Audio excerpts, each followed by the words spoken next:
बर्फ में 5300 सालों से दबा पाषाण युग का मानव ओटजी। जर्मन कपल एरिका और हेलमुट साइमन को 9 सितंबर को टाल एल्प्स पहाड़ों में पर्वतों में जमा हुआ एक मानव मिला। यह जगह ऑस्ट्रिया और इटली की सीमा पर कहीं स्थित थी। शुरू में समझा गया कि यह शायद किसी हाइकर का शव है जिसकी किसी वजह से अचानक मौत हो गई होगी, लेकिन बाद में पता चला कि यह पाषाण युग के एक मानव का शरीर है जो 5300 सालों से बर्फ में पड़ा हुआ है। फिर इसे ओटजी का नाम दे दिया गया।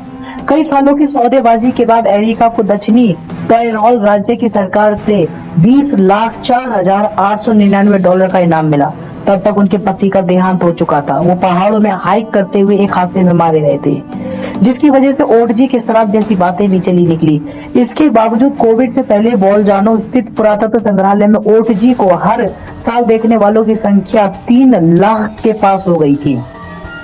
ओटजी के शरीर को संग्रहालय में 99% आर्द्रता वाले एक बर्फीले कमरे में रखा जाता है। उस पर नियमित रूप से रोगाणुहीन पानी का छिड़काव किया जाता है। अगर शरीर में कुछ बदलाव हुए तो उनका पता लगाने के लिए एक तोलन यंत्र भी लगा हुआ है। इसे निरीक्षण के लिए सामान्य तापमान के माहौल में कमी लाया जाता है, और वो भी बहुत ही कम समय के लिए।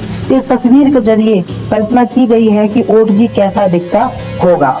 ओटजी की खोज की अहमियत जैसे ही स्पष्ट हुई, ऑस्ट्रिया और इटली के बीच इस बात पर झगड़ा हो गया कि उसे कौन रखेगा। अंत में एक सर्वेक्षण में पाया गया कि उसे दोनों देशों के बीच की सीमा से 92.56 मीटर दूर इटली की सीमा के अंदर पाया गया था। ओटजी के शरीर पर 61 टैटू पाए गए हैं। क्रॉस और रेखाओं वाले इन टैटू को बनाने वालों ने ओटजी की त्वचा को काट दिया था और बाद में घावों को सख्त कोयले से भर दिया था। यह काफी दर्द भरा तरीका रहा होगा। ओटजी की मौत उसके कंधे में एक तीर के लग जाने से हुई थी।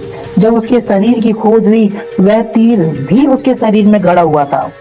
ओटजी के पेट में जो भी था उसका भी गहन अध्ययन किया गया और पता चला कि उसे अपनी मौत से ठीक पहले गरिष्ठ और चर्बी युक्त खाना खाया था। इस भोजन में अनाज की एक काफी पुरानी किस्म आइकॉर्न, गेहूं और बकरे का मांस मिला। ओटजी को ऐसी कई स्वास्थ्य समस्याएं थी जो आज भी पाई जाती हैं। उसे दांतों का खराब होना, लाइफ बीमारी, शरीर में पिस्सू होना जैसी समस्याएं थी। उसे लैक्टोज असहनशीलता भी थी और आग के आसपास काफी ज्यादा वक्त बिताने से उसके फेफड़े किसी सिगरेट पीने वाले फेफड़े जैसे हो गए थे। उसे हेलिकोबैक्टर पाइलोरी नाम की पेट की समस्या भी थी और हृदय रोग भी थे। ओटजी के बारे में और लोग जान सके इस उद्देश्य से अप्रैल 2016 में इसकी एक प्रति बनाई गई, यानी कॉपी। इटली के यूरिक रिसर्च सेंटर के शोधकर्ताओं ने एक 3D प्रिंटर की मदद से राय का इस्तेमाल कर उसकी एक कॉपी बनाई। इसके बाद अमेरिकी पेलियो आर्टिस्ट गैरी साहब ने उसकी बीमारियों को उभारा। और भी इसी तरह की बेहतरीन जानकारी प्राप्त करने के लिए हमारे चैनल को सब्सक्राइब करें, लाइक करें और अपने दोस्तों से शेयर भी करें। धन्यवाद। मिलते हैं नेक्स्ट वीडियो में।